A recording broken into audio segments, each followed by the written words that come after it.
I'm Joyce Hornady. You might say accuracy is my business. I make bullets. You are listening to the Hornady Podcast. Thanks for joining us and enjoy the show.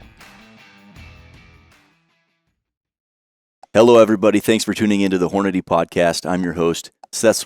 Beside me, Marketing Director Neil Davies. Neil, thanks for coming on the show. Yeah, thanks, buddy. So we've got a special guest here today, and one that's been influential not just with Hornady manufacturing, but with the industry as a whole. Yep. Small arms ammunition over the last 3 decades has changed pretty dramatically, and we've done a lot of innovation internally.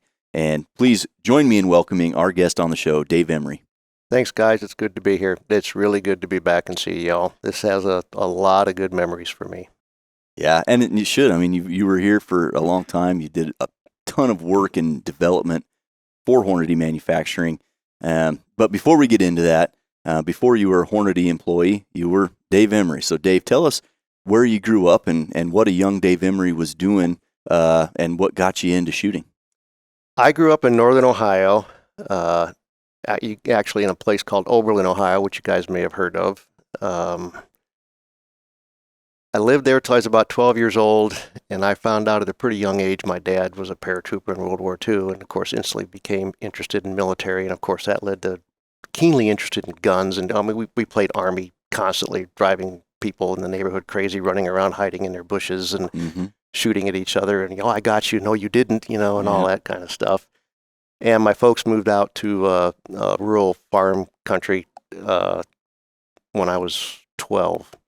And my dad got me a .22 Magnum Model 94 Winchester. And I spent hours and hours and hours shooting blackbirds and shooting at crows. Yeah. And just, anything that moved, I was shooting at it. Yeah. Working on the North American Songbird Slam. Yep, that's right.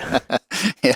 And that's probably where I really, really got interested in actual shooting and ammunition, and was, starting to play, how does all this stuff work? Mm-hmm. And went to college and got a degree in physics, because at the time I didn't know what else I was going to do. When you're 18 years old, how many guys know what they want to do? How many guys choose physics? Yeah, well, I always liked tearing stuff apart. Mm-hmm. We lived on a farm, so I was always working on equipment, helping my dad fix stuff. I was also really interested in motorcycles, because in the 70s, motorcycles were very, very popular.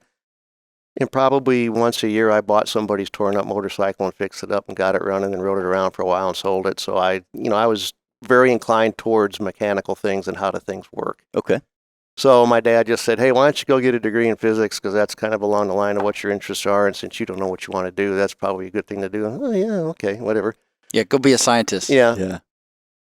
And graduated from college. And at that point in my life, I was rather interested in astronomy, so I got this job at the Very Large Array Radio Telescope down in central New Mexico. I worked there for a year and decided that, they could pretty much train somebody with about a 6th grade education to sit here and watch these computer reels at the time go around and load somebody's program and, sit there, and it's like, this is completely mindless. That's not for you. Yeah. So I enlisted in the Air Force, and I wanted to fly. And they saw the physics degree and said, no, we let the guys with the phys ed degrees and, psychology degrees be pilots. We need engineers.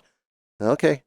Yeah. So they sent me back to school, and I got an aeronautical engineering degree in 18 months, taking 20 hours a quarter with no humanities courses. That was the hardest work I ever did in my life. I bet. My goodness. Air Force Institute of Technology at Wright-Patterson, and that. So did you get a commission and then you went through that training? Yes, okay. I went through OTS, got a commission, and then went to school as a 2nd lieutenant, got promoted shortly afterwards to a 1st lieutenant.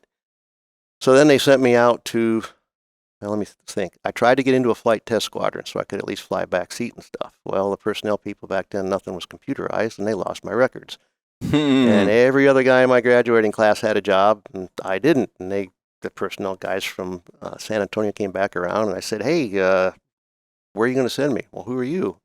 That mean I can take this degree and walk out the door? No, you can't do that. So they found a home for you. They gave me a couple of options, and something was on the middle of the East Coast, and it's like, no, I don't want to go there. And then the other one was out at Norton Air Force Base, which isn't there anymore, out in San Bernardino, California, working at the ballistic missile office.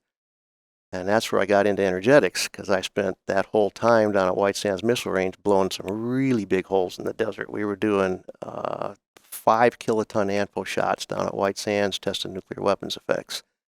You know, Dave, I guess, one thing we should probably kick off before we get too deep in this was, Dave was our ballistician here for a long time. Senior Ballistic Scientist. All this is leading up to, what he did with us for how long, Dave? 23, going on almost 24 years. Yeah. Okay, so for 2 decades and change, I still have some of your old business cards because they were in the desk when I became a ballistician. Was Senior Ballistic Scientist. Yeah, was the title. Yeah, that was Margaret's idea of what I should have for a title. It's like, it sounds kind of long and a little bit hokey to me, but okay, whatever. That's kind of what you were. It's kind of what you were. Yeah, that's a good point, Neil. Thanks for bringing that up. Yeah, sorry. There's a little context missing from the story. Yep. So I was 3 years doing all of that stuff, and that's where I kind of started getting some visibility and handle on instrumentation and electronics and all that kind of stuff, and test techniques and how to test and how to set up tests and all that kind of stuff.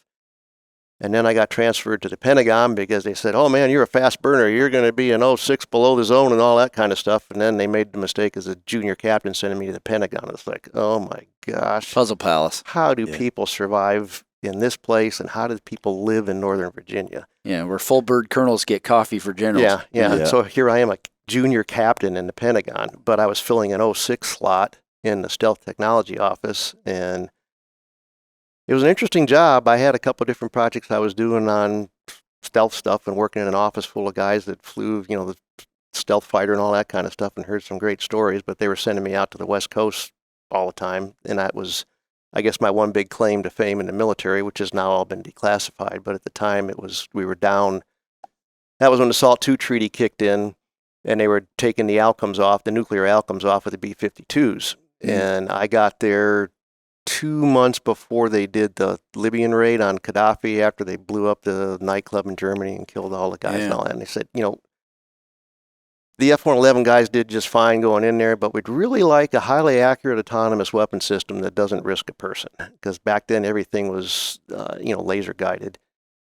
And so we said, 3 or 4 of us sat down, and we sat down with Boeing and said, what can we do for this? And somebody said, well, this GPS satellite stuff's coming online, and we'll have our first, constellation up here in about 6 months. And it turned into, could you take an outcome and could you put a GPS receiver on this thing, and what kind of warhead can we get on this? And this is when I started to get my devious side of me, and Boeing said, well, we're going to download half the fuel, and this thing will have a 600-mile range now instead of 1,200 miles. And we're going to put 700 pounds of PBX explosive in the empty fuel tanks, which is a huge amount of explosive. A 2,000-pound bomb has 400 pounds of explosive in it. Oh, wow.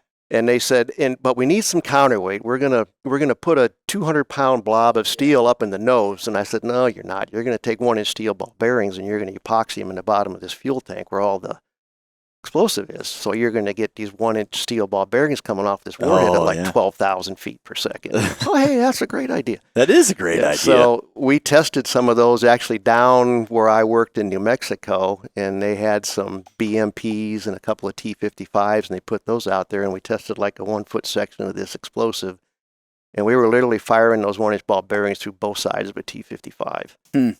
Which is just like, we clocked them on a high-speed camera, and these things were coming up. They were going about 12,000 feet per second, which is just, okay, this is ridiculous. That's a made-up speed. It's ludicrous speed. Yeah, yes. That really is. So that was when I started getting into the, hey, how do you mess around with this energetics kind of stuff? So yeah, you did your thing. Yeah. Whether you were flying a plane or craft and stuff like that. That was my one claim to fame in the military. I was the program manager for the Air Force for the first GPS-guided weapon system. That's cool. Wow, that is pretty. And at the time, everybody was like, that's just a flash in the pan. This stuff isn't going to work. It's like, oh, really? I don't know about that. Fast forward just a few years. Yeah, but that was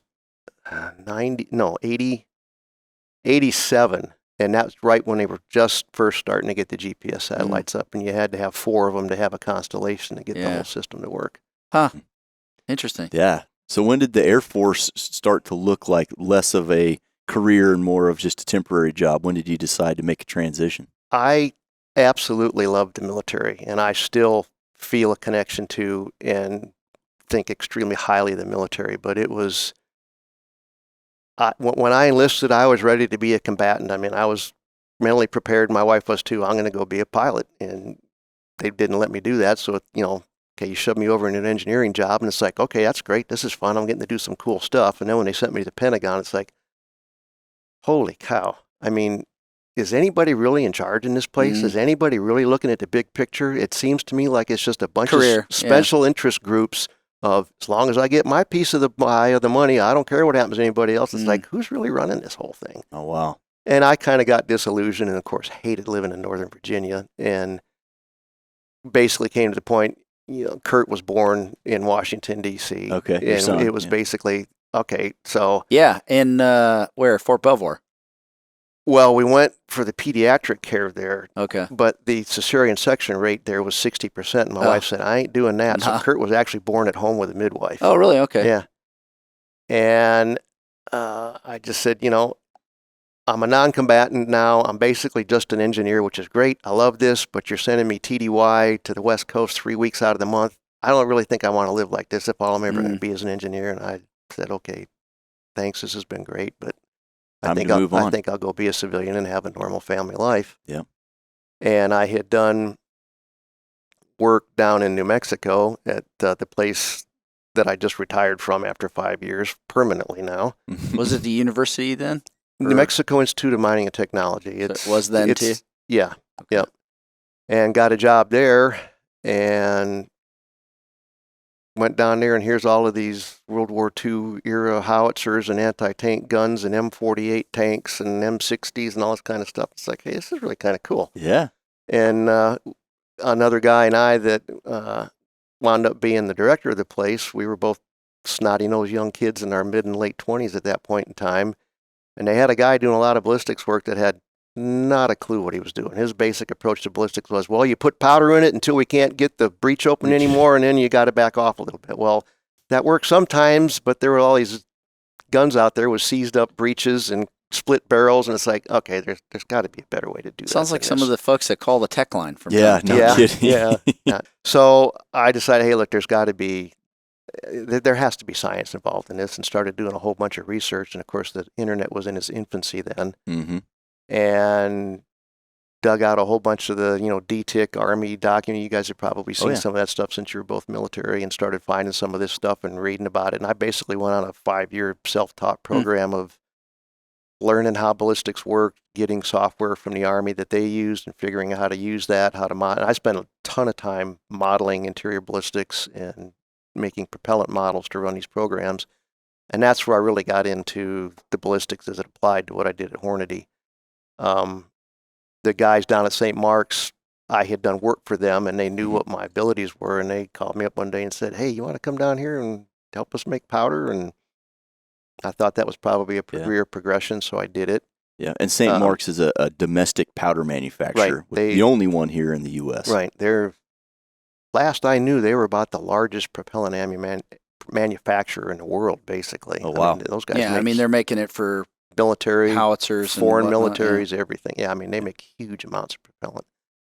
And I went down there for 2 years and learned how to make propellant and learned how all that worked. And in the process of that, developed what was the light magnum, which was, okay, how can you get more performance out of existing cartridges? And we were able. So did Hornady work with you on that at St. Mark's at the time? We had developed it internally at St. Mark's and figured out how to make propellants where you could. It was a mechanical compaction process. You were filling a full case, sticking a punch in the case, packing that powder down, and then topping it off with more. And you were at about 110% case fill capacity, because you were mechanically packing the stuff in there and forcing all the air out of it.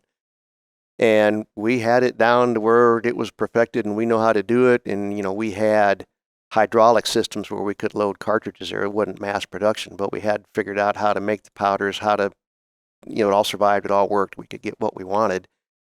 And we went to federal first with it, and they were like, nah. And so I didn't know much about Hornady at the time, and hey, Hornady's a small company. Maybe they'd be open to something like this, and they're not stuck in the rut of, this is the way we've always done it. And I think I called up Ron Bond. Oh, yeah. and said, hey, introduced myself, and we started talking, and he said, well, yeah, let me go talk to Steve. And I got a call from Steve about 2 days later and told him what was doing. And I said, you guys be interested? And he said, yeah, we'd be interested. Come on out. And so I took the stuff and went out and went all through it and showed everybody. And Steve said, yeah, we'll do that. All right, great. Wow. And so that Heck of a salesman. Put that on your list, too. And they signed up for it. And about 6 to 8 weeks later, he called me up and he said, you'd be interested in a ballistician job and running the lab? And at that time, just get Pretty get somebody casual. straight out of your vendors. yeah. that's good. And at that time, I was thinking, this job is great, but it's very one-dimensional, and I'd like to get in a whole lot more. I was interested in exterior ballistics and bullets and bullet design and all that kind of stuff. And St. Mark's, for me, was very one-dimensional. It was just, you design propellant, that's it. Mhm. And it was at that time very, very heavily. It was like 75% military. And this was right when Clinton got elected. And it's like, these guys could potentially go through some pretty bad times here in the near future. And I said, yeah, you know what? I want to get into the commercial side of this because that's probably better job security. And Hornady does all this kind of cool stuff. I'd really like to know how this works, and I'd like to know how to do it. Mm-hmm. And I came here in February of '94. And one thing led to another, and it probably took me 6 to 8 years to really get Steve to the point where he just trusted me and just said, Dave, just go. And the key point in that was the 17 HMR. And that's another really long, funny story, which I don't know if you want to get into here. I want to. Yeah. And we do. We'll but do I want to take you on a detour first, because if this whole conversation ends up with just being the timeline of your experience at Hornady, I think we'll be missing out on something. So I think it's very important that you talk a little bit about Bob, right? Your dad? Yeah. Bob? Yep. So Dave's dad's story is very interesting, where he was born and when he lived and then what he did. So I want to make sure that you touch on that. And Absolutely. then I think we should come back to all the Hornady stories, because I know that your dad is a huge part of your life, obviously. And, it's a big, cool story that it's a story of America. Yeah. Yeah, he was a big part of my life. And I have to say, at the point of now being officially a senior citizen, and looking back on my life, he had a big impact on my life and my thinking and my motivations and all that kind of stuff. But my dad was, his parents immigrated from England right after World War I. His dad served in the British infantry in World War I. He was born in Lorain, Ohio, and I think he was like a year old, and they moved back to England. And he lived there till he was like 11, I think. So he lived in England for 10 years.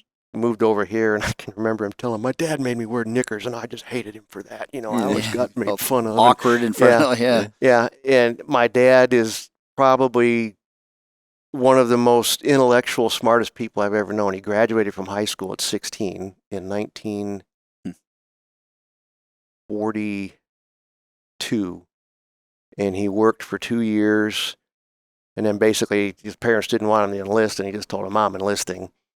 And this was in October of 43. He went and tried to enlist in the Navy because he wanted to fly. Mm-hmm. And at the time, the Navy had the thing where you had to have basically perfect teeth because of their oxygen masks, and they had to fit a certain way and everything else. And they told him, sorry, we can't take you because your teeth aren't straight enough.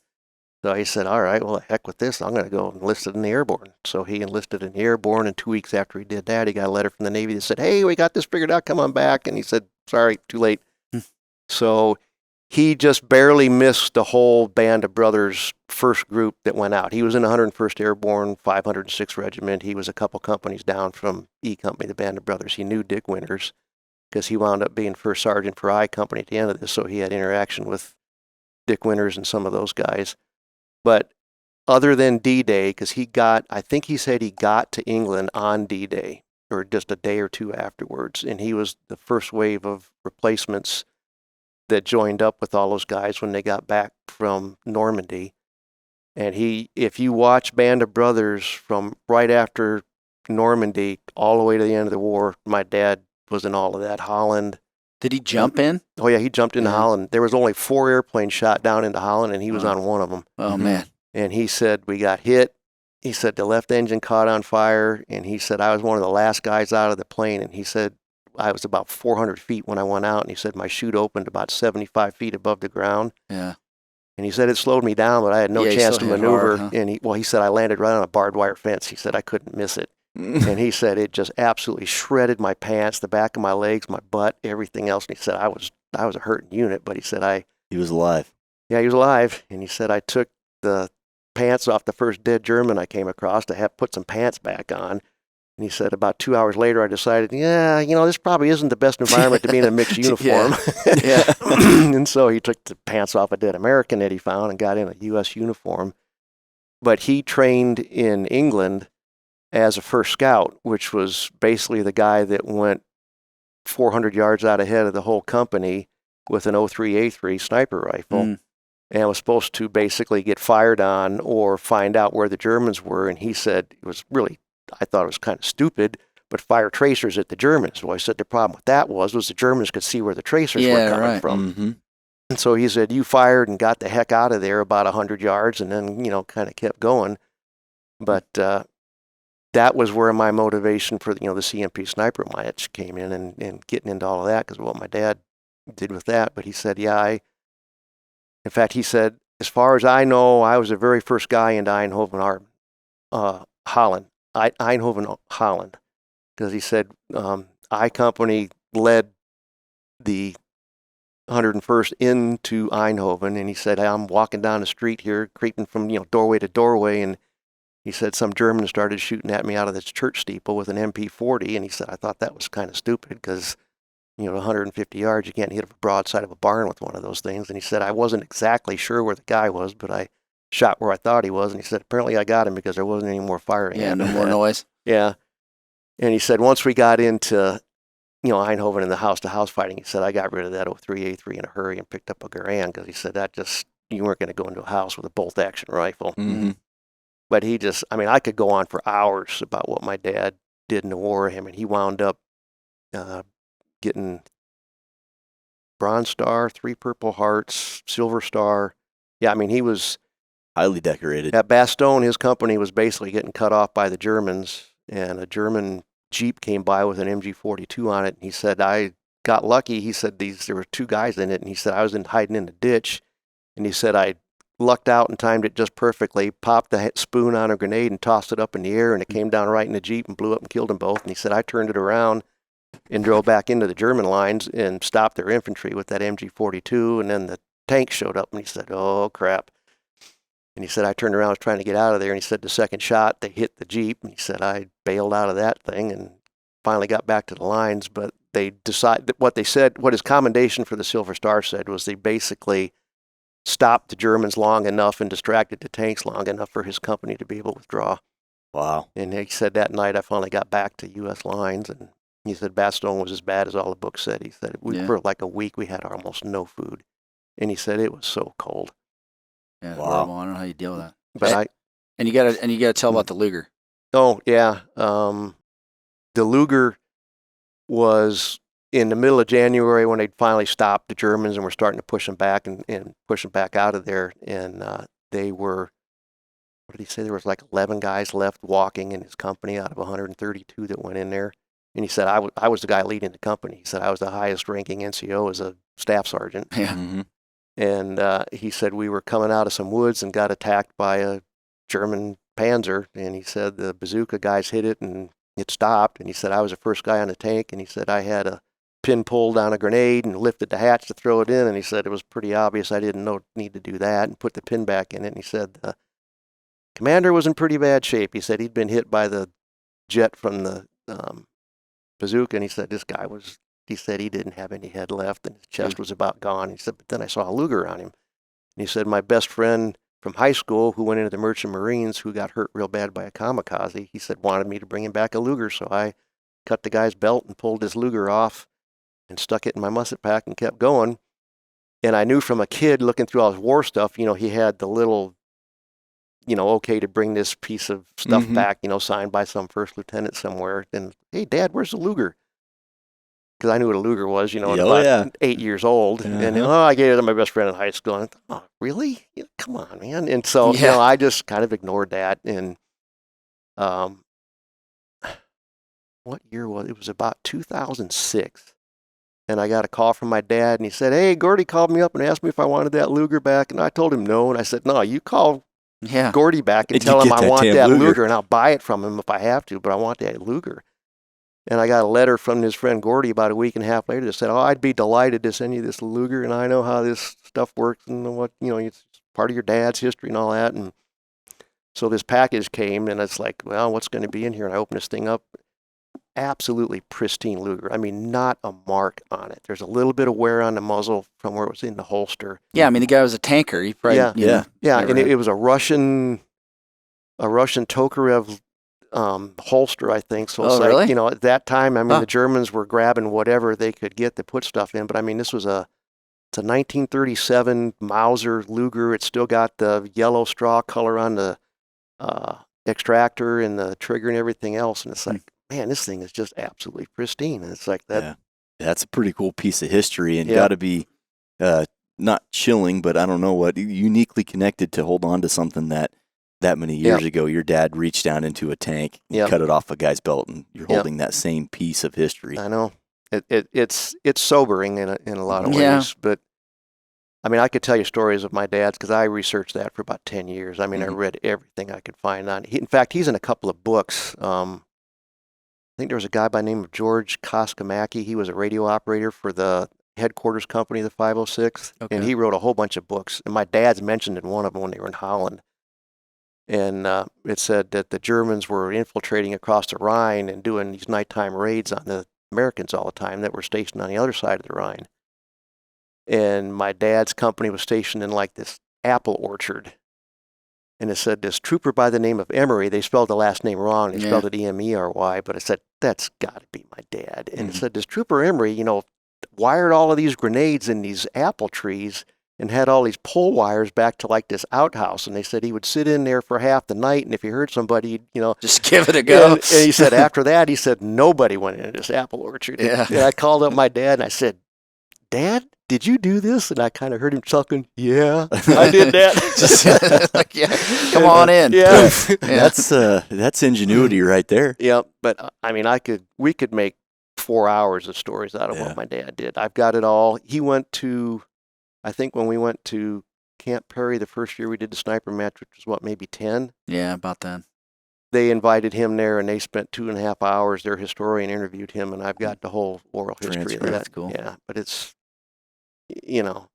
he told me at the time, he said it was the greatest adventure of my life, but he said I'd never want to do it again. Yeah. And my dad's memory just absolutely astounded me that, 70 years after this thing, 65, 70 years after this thing happened, because I sent him home a lot of the books that I read, and just the stuff that he remembered, and then he could remember guys' names and where they were from and what it's like. Yeah. Dad, I graduated 35 years after you did, and I can't remember 90% of the people named in my graduating class, and you remember almost every single one of these guys. Yeah, obviously very impactful time of his life to lock those memories. Yep. And truly an American hero from the sounds of it. And he went on to be a mechanical engineer, and he wound up his career as the director of research and development for the medical instrument part of Corning Medical Equipment. Oh, okay. I mean, he was quite accomplished. Like I said, one of the smartest. As an 80-year-old guy sitting there at home on his recliner, the guy could recite poetry from high school, and it's just he always amazed me. Just extremely intelligent guy. Yeah, well, it's awesome to think that there are people like that. Obviously, I'm not one of them. Yeah, I'm not one of them either. It's comforting to know that there are some people that just seem to just. No, I mean, I obviously, so Dave and I, when I came here in 2004, known Dave for a long time and spent a lot of time with him, and his stories of his dad are just incredible. Yeah. But he have obviously played a huge part in how you developed as a man. And he was very, very mechanically inclined, and he passed a lot of that on to me, and a lot of that interest and desire. And I credit my dad for a lot of it because he was the one that probably really motivated me the most and pushed me in this direction. Yeah. Well, then we need to give a lot of the praise, not to you, Dave, but to your father, because I'm fine with if that. he handed it down to you.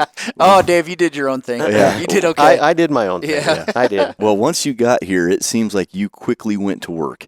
And there's going to be separate podcasts out there after this about individual projects, and we'll hit on a lot of them today, not in as much detail, but it seems like right out of the gate, if you started here in February of 1994, if I'm not mistaken, the VMAX bullet 96 was released in 96. And AMAX was 97. And light and heavy Magnum. Light and heavy Magnum was fall of 94. Yeah. That's So when you And got boy, that one ticked me off. Because and I mean, this we 94 too. Remember this? That was the beginning. I mean, that's the Brady bill happened. So Right. So we did light and heavy Magnum in 94, and Federal came out with high energy in 95 or 96. And this is another one of those turning points for me working here. And they got product of the year for high energy, which is exactly the same thing as light and heavy Magnum was. And we did it 2 years before. And that's when I really got on the bandwagon. Okay. Let's design some stuff. Let's go toe to toe. We'll see about this. Okay. Yeah. So you've had a chip on your shoulder. Yeah, that put a chip on my shoulder at that point. No, I mean, Dave's a competitive guy. Mm-hmm.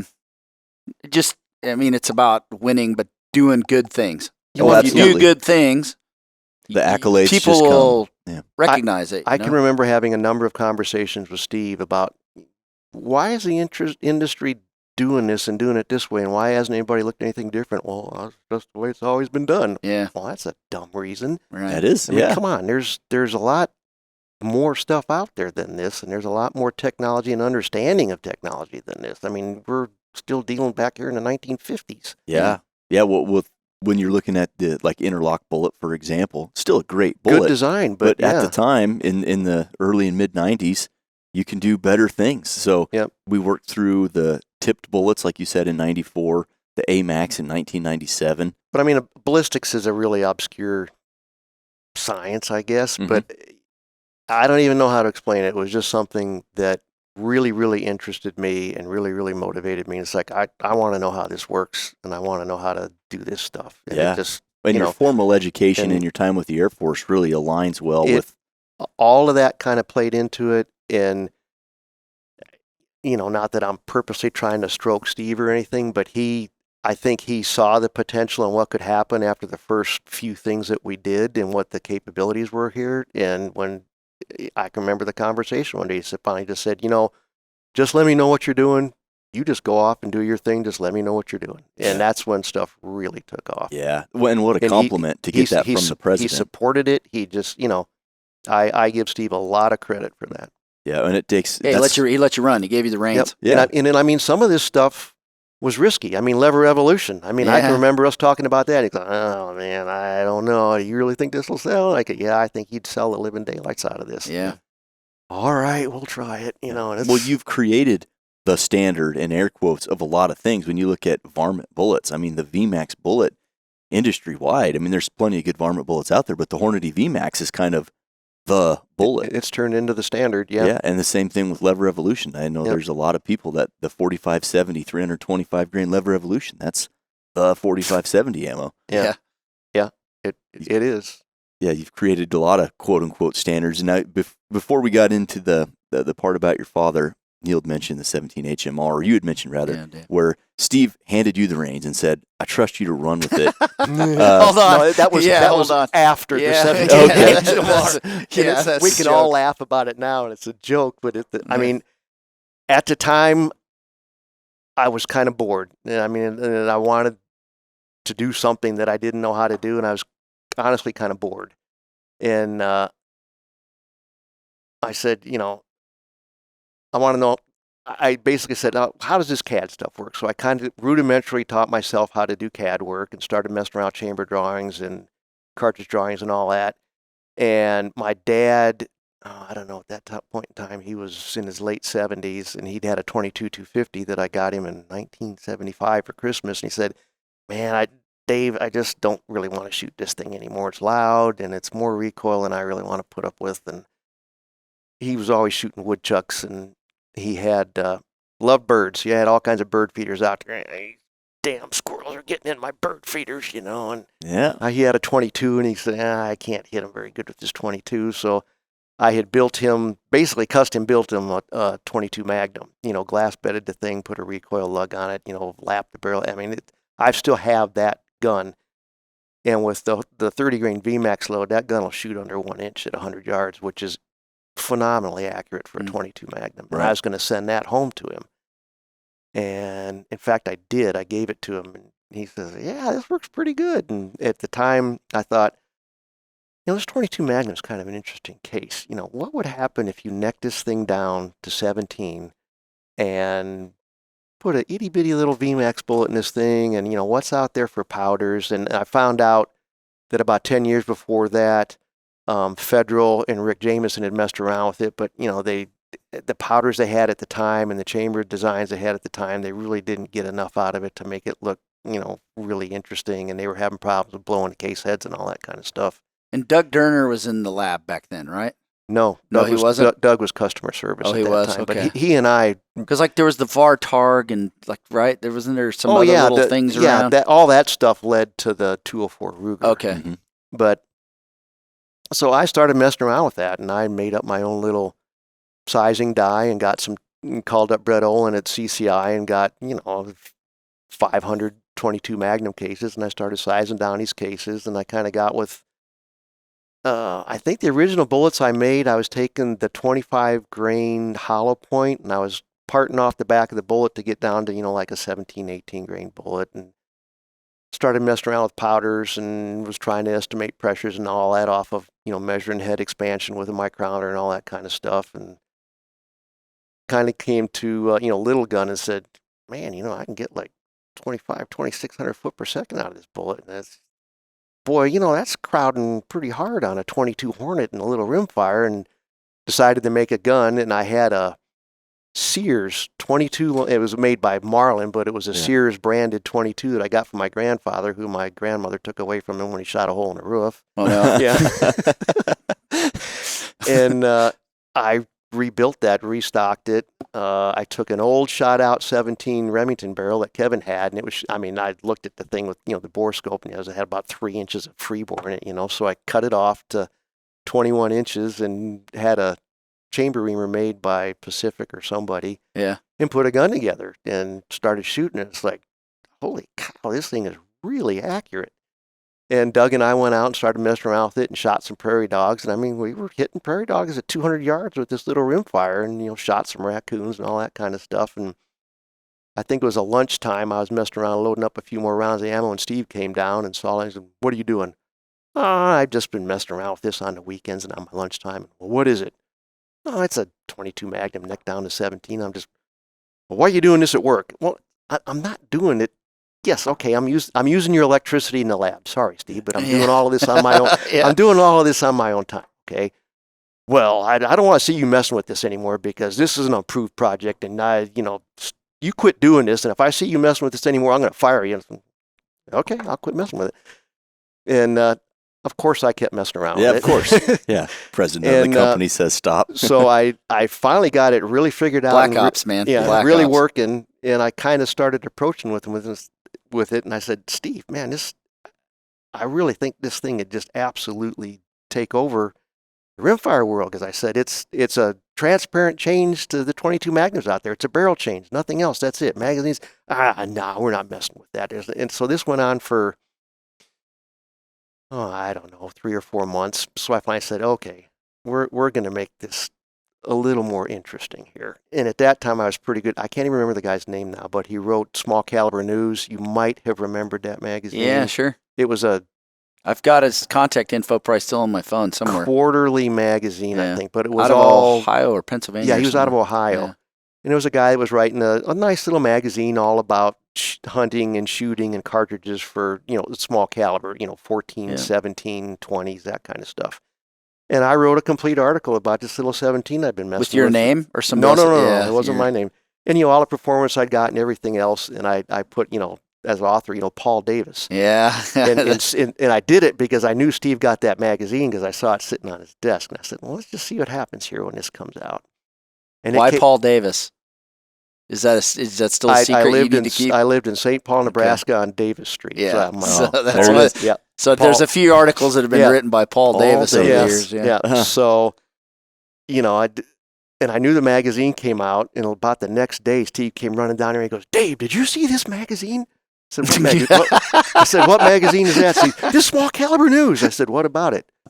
"Well, this guy by the name of Paul Davis wrote this article about this, all this stuff you've been telling me about." And he goes, "Man, this really looks good." And I'm thinking, "Oh, come on, he's pulling he pulling must my have known. leg here." I said, "Yeah." I said, "Yeah, let me have it. I'll read it." And I let this go on for about a week, and he's like, "Man, Dave, this guy's writing exactly what you're working on here." And so I finally went down to his office one day. I said, "Steve, can we use 4-letter words on this whole thing?" Yes. I said, "Are you shitting me or what, Steve?" He goes, "Well, what do you mean?" I said, "You're pulling my leg, aren't you?" And he said, and I said,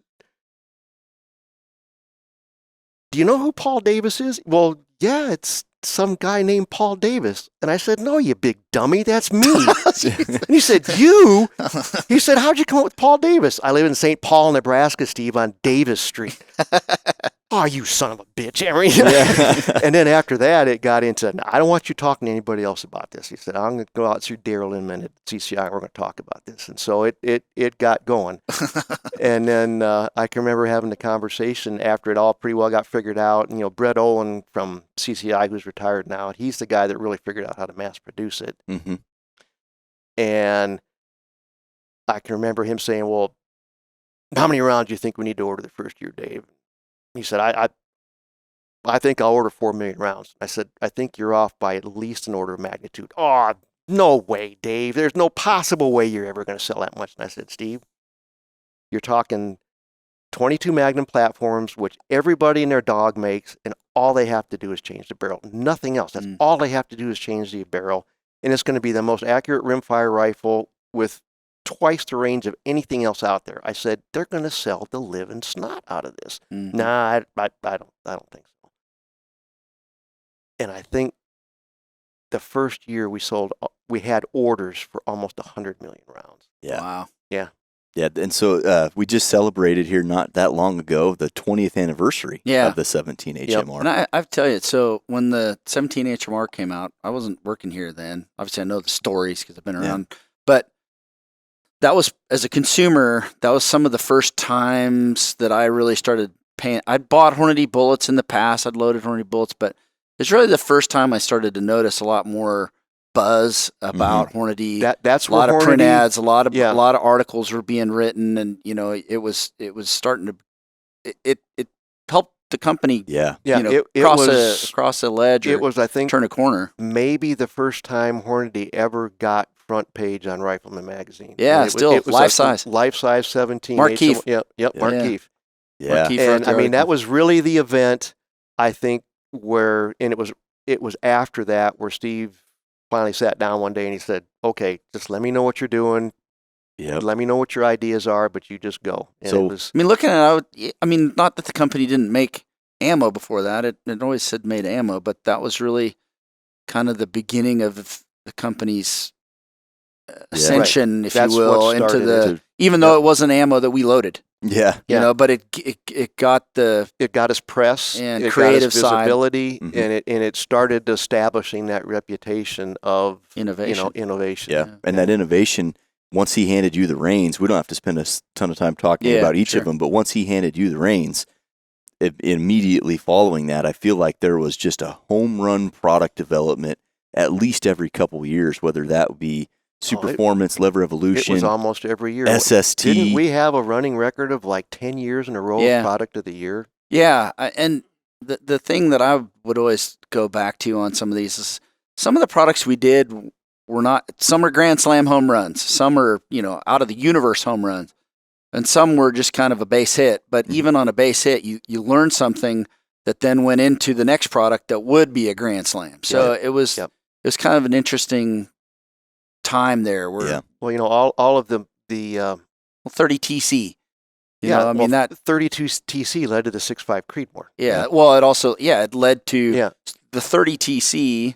So that was that story, we can go into that one real quick. But Thompson Center wanted a cartridge. So Dave, and I don't know who helped you. He wanted his own branded cartridge. And I want it in 30 caliber. And it's like, oh, brother, what do you do in 30 caliber that's not just going to be a yawner, you know? So we decided, hey, let's make a short, little, stubby cartridge that gives 30-06 performance. And it was...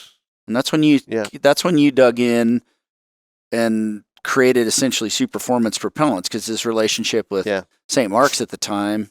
So now you had, kind of a 308 Winchester style cartridge, but with this added performance. So it's about 200 feet per second faster. So now you've got a quote unquote, that was the leading 308. That was the leading edge of what led to the Superformance 4 years later Superformance line. And lever evolution for that matter, as far as the propellants go. Lever evolution to me was huge for the company and the industry, because the idea and those materials and what they could do and what you could do with them, and figuring out how to actually put them in a bullet, led to critical defense, critical duty. I mean, which are just absolutely... Monoflex now. Yeah, Monoflex. Handgun hunter, which are just, absolutely out of, grand slam home run products. Yep. Well, and that led to the first FBI contract, and now our second FBI contract for their service ammo for 9mm. Yep.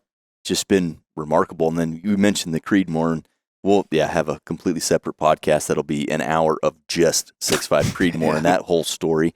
But after with the 30TC leading into the Creedmoor, I feel like just on the propellant side, like Superformance, I feel like on the design standpoint, some of that, the 30-degree shoulder and the chamber geometry, that was almost became standardized for us, where it wasn't just the cartridge, it's the reamer design and the tolerances associated with that. Well, and Joe would work a lot Dave and Joe would work a lot in unison on projects. So Joe would start developing cases, and so there was, and other people learned things, along the way, of course. But you're right, that was the foundation then that came to be kind of how our cartridge geometry kind of got standardized, I guess. It really did. And what that allowed the shooter, the consumer, factory rifles, factory ammo, winning combination. And it didn't always used to be that way. And it's that way today, that you should reasonably expect some high performance out of a factory rifle with a good chamber design and good factory ammunition. Well, I mean, the Ruger Americans are a good example of that. In writing for Guns and Ammo now, I've probably tested 3 or 4 of them, and I have yet to see a Ruger American in any caliber with good ammo that does not shoot sub-MOA. Oh, yeah. And I mean, 15 years ago, that was unheard of. Yeah, to see rifles that shot that well. Yep. Yeah. At that price point, Yeah. And I'm not just trying to single out Ruger, because Mossberg is, heck, I shot a Ruger American in a 6.5 PRC and a Mossberg Patriot and 6.5 Creedmoor for a long-range hunting article I did for Guns and Ammo. And that Mossberg shot like 0.7 of an inch at 100 yards. I was absolutely floored. Oh, yeah, sure. Holy cow. I mean, this is a hard-shooting rifle. Yeah. Yeah, I mean, that's And the thing with a economical. good chamber design and a good cartridge design. If you launch the bullet out straight, Seth touches on it in this podcast forum all the time. You're going to start that bullet out straight. Yep. You're going to end up with a winner. Yeah. A lot of the key to a lot of these new cartridges right now is the sharper shoulder angles, and then we tightened up the throat. We said, we're not going to use this World War II chamber design, throat design, where you got 3/1000ths of clearance in the throat. We're going to take that down to 1/2 to 3/4 of a thousandths, and that's where things really started from an accuracy standpoint of an out-of-the-box cartridge. Yep. And it simply works. And that was really verified with the 17 HMR, because the 17 HMR is 1/2 thou clearance in the throat. Yeah. And I can remember the first time we collectively did that. And I can remember telling Harold Waterman at Marlin, you have got to keep these bore and groove and throat diameters tight, because if you don't, you're going to lose all this performance that everybody wants. And they went to great lengths to do that. And those original Marlin 17Vs and all that kind of stuff, man, those things shot. I mean, they were 6/7 of an inch at 100 yards rifles right all the time. I went to Walmart and bought a $160 Marlin heavy barrel. I have one. And it shoots sub-minute at 100. Don't even think about it. Yep. So what we touch on it in this podcast quite a bit. a lot of the products that come to be are because of personal interest. Mm-hmm. Well, I mean, Dave embodies that in many ways because Dave is a real aficionado of the lever action gun. So, that's why. I mean, it's not why lever evolution happened necessarily, but it's a huge part of why it happened because Dave likes lever guns. We were looking for ideas, and Steve said, "Oh, come on, lever guns." I said, "Steve, Winchester's made like 6 million 30-30s over the years. Marlin's probably made a quarter of that. So you're talking something where a market is out there for 7.5 million rifles. I mean, just buy one box of ammo. Even if only a quarter of those still exist or ever get shot, and every guy buys one box of ammo. Yeah, okay, I see your point. Yeah, well, and like you said, it's kind of personal interests that kind of guide our product development, but a lot of that is personal passion. And when you're at an employer that hands you the reins, that trusts you to do a good job on the design standpoint, and then you're surrounded by other people who are passionate users of the product, whatever those products may be, you're going to just naturally develop good products because you're a user yourself. And with me, Neil touched on it earlier. It really, there is, I'm not a in-your-face kind of person, but at some level, I am extremely competitive. And when I came into this whole thing, it was, Federal makes the best ammo, and, Sierra, that's the only bullets that'll shoot. And I'm like, come on, these guys don't have the market cornered on understanding of this or how to do this. And a lot of that was that I wanted to, and I told Steve, and I had a lot of talks about that. And I said, Steve, I want to make this company succeed, and I want to put some other companies in their place and displace them. And go for it. Well, you definitely did that in spades, especially on the product development side. And we could go on about all those products, and we will separately in some future podcasts. One kind of turning point in the history of Hornady was the purchase of a Doppler radar. Oh, yeah. And we'll talk more about that in great lengths. Yeah. But real quick, how did you strong arm somebody into thinking that was a good idea? And then what was that development like, learning how to use it and some of the products that spawned from that? Well, I had used Doppler radars earlier in my career down in New Mexico. I mean, we were shooting 120 millimeter tank gun stuff and 155 projectile. So I knew what they would do. And it was basically, at that time it was, everybody was wanting to get into long range. And that's when I went to Steve and I said, Steve, if you really want to understand what's happening and you really want to know what effect the things you're doing, you're going to have to get something like this. You cannot tell this from a chronograph. Oh, it's a lot of money, Emery. And yeah, but Steve, what you can do with this, and nobody else, I think at the time, Barnes had one in 2011. We got ours in 2014. And I told Steve, I can make changes to a bullet and I can tell you what it's doing 1,500 yards from the muzzle. Had you used one of these back in New Mexico? I used not one of these. They didn't exist back then. It was a Terma, which was a Danish company back then, and Weibel, which is another Danish company. But I had used Doppler radars before. And how did that go? Wasn't it Steve was hunting? Maybe I shouldn't tell this story. Probably. I think some of the secrets should stay secret. I better not tell that story. But anyway, we got the Doppler radar. Well, I think there was a purchase for one thing or the radar, and somebody at the company had to choose. And a certain individual at the company that was sticking his neck out a little bit had to sign for it. And yeah. Well, we got it. We'll leave it at that. We got the radar. Sorry. I knew, and Jaden and I've been working with Jaden and helping Jaden understand some of this stuff too. We knew the principles of how to get really good aerodynamics out of bullets. And of course, you never would have found this out without the radar. But the first thing we did when we went out and started shooting, it's like, these drag curves do not look right. And, look here, Jason, from 300 to 600 yards, the BC is going down. It's like, there's something physical going on with these bullets that we don't understand. Mm-hmm. And you guys had looked at the drag curve that Hotel Hollow Points. Well, Barnes or somebody else had put out, and that same thing was occurring in the graph, but they didn't know what they were. Somebody else didn't know. So that's kind of when I said, these, and I always suspected from the get-go, even with the VMAXs, that with the plastic we were using, because I knew, from an aeronautical engineering background, which I had, that, the temperatures on the points of these tips is way, way, way beyond the melting point of this plastic. And it's like, these tips have got to be deforming. And that's basically, we tried to actually measure it by firing into gelatin at 500 yards and this and that, which, we got a few tips that were like, this tip looks a little bit blackened and kind of funny, but, it was really nothing you could quantitatively hold up and go, yeah, here it is, And we finally got at it by, okay, hey, you guys in the shop, go make me 20 aluminum tips. And we shot the aluminum tips beside the plastic ones. It's like, yep, sure enough, no question, these tips are melting and flattening or deforming or something. Mm-hmm. And that's what led to, the heat shield tips.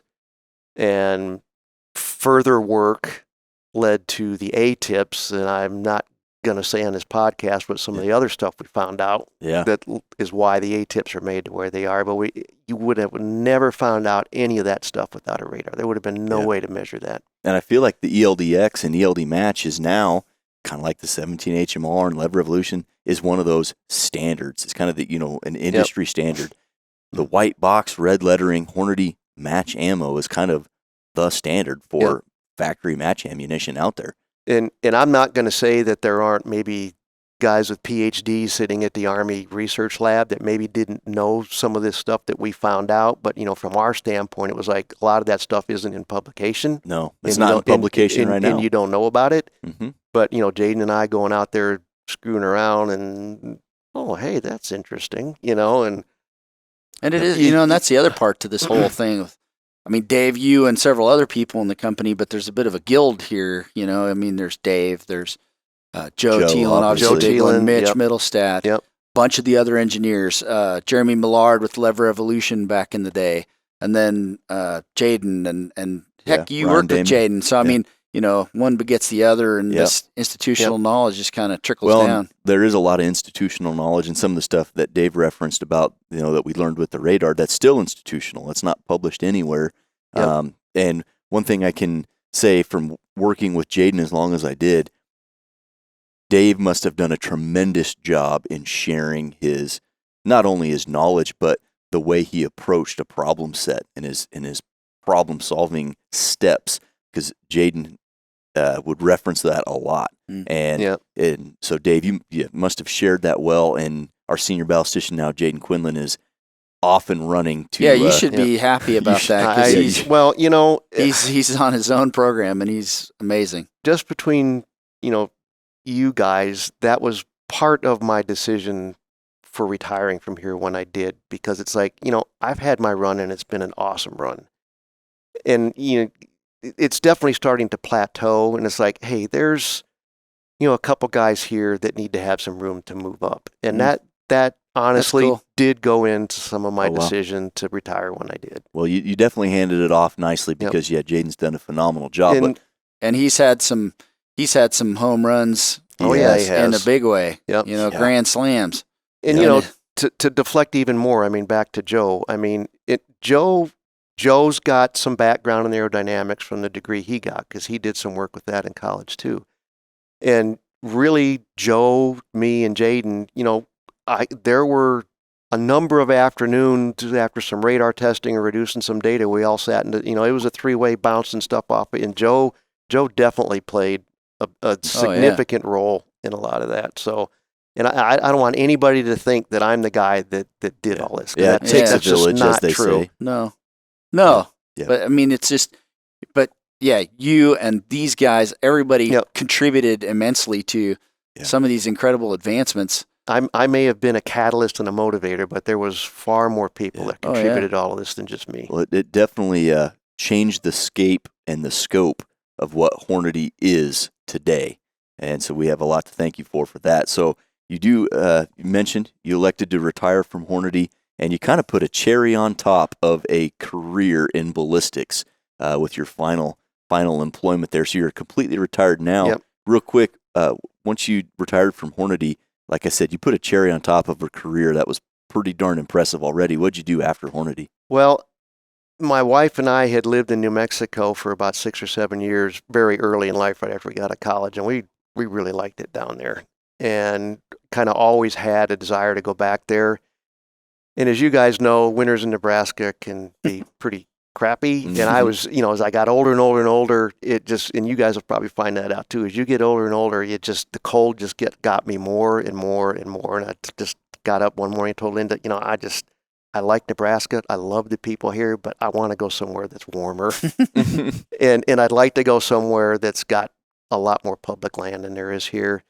And it turns out that the guy that I told you about early on, right after I got out of the Air Force, that we worked together on all the ballistic stuff down there, he got moved up to the director of the test center down there. And he called me up and said, man, I need a chief engineer really bad.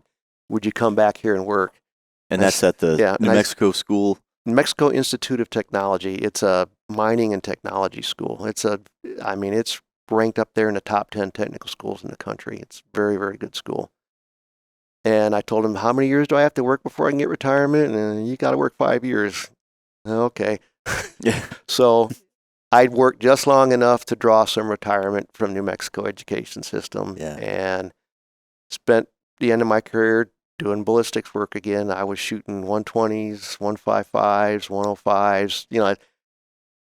Can't say it without a smile on your face when you're talking about shooting. Fly stuff into mountains. Yeah. And I did a bunch of work with a company doing, long-range guided 155 stuff, and we were testing these things out for survivability and initial telemetry acquisition and all that kind of stuff at like about 4 miles into a side of a mountain.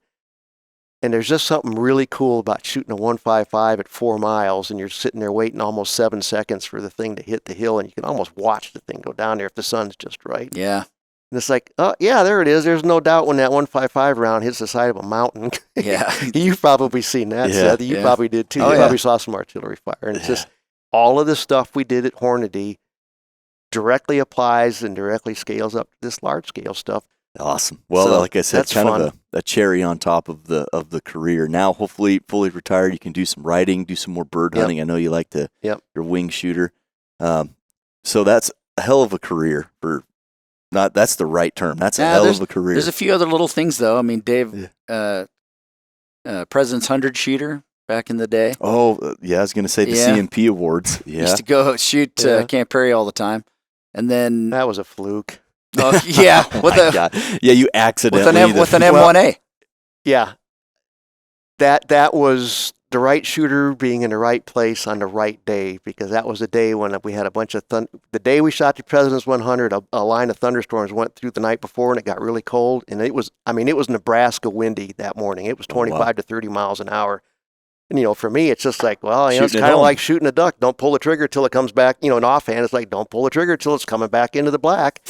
And I shot my usual 88, and it's like, well, I'm out of this, and come back off the line, and here's these AMU and Marine Corps guys. Yeah, I had 2 misses. Yeah, I had 3 misses. And it's like, seriously?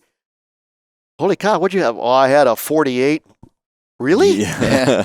And then I think I shot a 99 with 8 X's at 100 rapid fire, and then I started getting nervous. Yeah. Oh, yeah? And I really didn't. It was a brand new gun. I'm in there. Yeah, it's like, I'm in there. And I didn't have a good 0 at 600 because it was a brand new gun. I think my first shot at 600 was a 7, and I'm like, oh, no, man, don't do this to me. And I got it back in the middle and, shot like a 96 or something at 600, and I made number 83. Wow. But if it hadn't have been for the wind and me being a Nebraska shooter, where it's like, oh, yeah, the wind, yeah, you always shoot in the wind here. If you can't shoot in the wind, you're never going to hit the target. Right. So that's kind of how I got into the President's 100. And Camp Perry was a big deal for us. And then for sure. Dave also worked pretty hard with the CMP to get the vintage sniper rifle matches in place, which is still going strong today. We still make vintage sniper ammo. Yep. So again, it's all about personal interest. A little bit. It has a lot to do with it. Anyway. Yeah, well, he's definitely left his mark in the industry. You could say that. Yeah. Well, that sniper match was cool because it's a lot of guys like the old rifles, but they're getting old like me, and they don't have the eyes to shoot that. And it's like, hey, here's a match where some of these old guys that want to come out and do this can get a rifle and come out here and shoot and have some fun and shoot reasonably well. Yeah, it's all about having fun. Yep. Yeah, I've heard Steve Hornady say that many times. We sell fun. Yep. And you designed fun, and like I said a minute ago, you left your mark on the industry for sure. So we, on behalf of everybody at Hornady and everybody as a shooter, thanks for everything you did for us and for the industry. It was a great run, and it sincerely was it made my career. It was a lot of fun, and I appreciate every opportunity I had here. I miss you guys. I miss Hornady. It's great to be back here. Awesome. Yeah. Well, we can't let anybody off the show without asking one final question. So before we wrap this up, if you had to pick one cartridge and one bullet for the rest of your life, you could have unlimited guns, unlimited ammo, one cartridge and one bullet, what are you going to pick? It'd probably be the 6.5 Creedmoor. I've done so much shooting with the 6.5 Creedmoor. There's not a whole lot you can't do with that cartridge. I like that answer, and I expected that or the 6.5 PRC. I mean, the best, I told you the story on the way over here, but down there in New Mexico, I did a long-range course for DOE security guys, Marine Corps, Army, all that kind of stuff. And one of the things we did was we go up on top of a 7,500-foot mountain, and there's literally off of the north side of that about a 1,000-foot cliff. And I could get them a target at 1,550 yards at about a 30-degree angle. So, I mean, I thoroughly exercised forward off. And I had 5th Special Forces group out there, and they wanted to go up and shoot, and they all had 300 Win Mags, and they were banging away at this 1,550-yard target, and I don't think anybody'd hit it. And I pulled out my cell phone and, my weather station and watched the wind for about 10 minutes and punched everything in, and I just had my, my TC Bartlett barreled, 6.5 Creedmoor hunting rifle. Now it's got a good Nightbore scope on it, but I just watched the conditions for a while. My first shot at 1,550, I hit about 3 inches right of center of that target, and I hit it 3 more times in a row, and I said, okay, I'm quitting because it's just going to get worse from here. And every single one of them guys, what the heck are you shooting? And I said, just my 6.5 Creedmoor hunting rifle. Yeah. Holy, I had a plastic bag with about 100 rounds of 147s in it. Let me shoot that thing, and they shot up all my ammo. Yeah. I got to get one of these things. Yeah, you do. Yeah, you do. Everybody should have one. I'm not going to let you out of here, though. What bullet? I'm guessing the 143 because I know you like to hunt. If you had to pick the bullet to go with it, what would you pick? Probably all around, the 143, because you can do some serious match shooting with it, and it's also a good hunting bullet. Excellent. You're not going to beat probably the 135 A-tip in that for a pure match bullet. Mm-hmm. But the 143 is probably all around the best bullet. Awesome. Neil, anything for our guest here today before we wrap this one up? No, it's good to have you. It is. Good to be here, guys. I have other stories, but we'll some save of them, those for the future statute of podcasts. limitations might not be up on them. Oh, so gosh. you better. Well, before this devolves, Dave, thanks for taking the time to sit down with us. We appreciate it for sure. You bet, guys. Thanks for having me back. I really appreciate it. Like I said, it's great to be back and see you guys. Awesome. Everybody, hopefully you enjoyed this podcast, hearing more about the senior ballistic scientist for Hornady for many years, Dave Emery, and all of the amazing innovation and the passion that he has for this industry. We hope you enjoyed it. We'll catch you on the next one.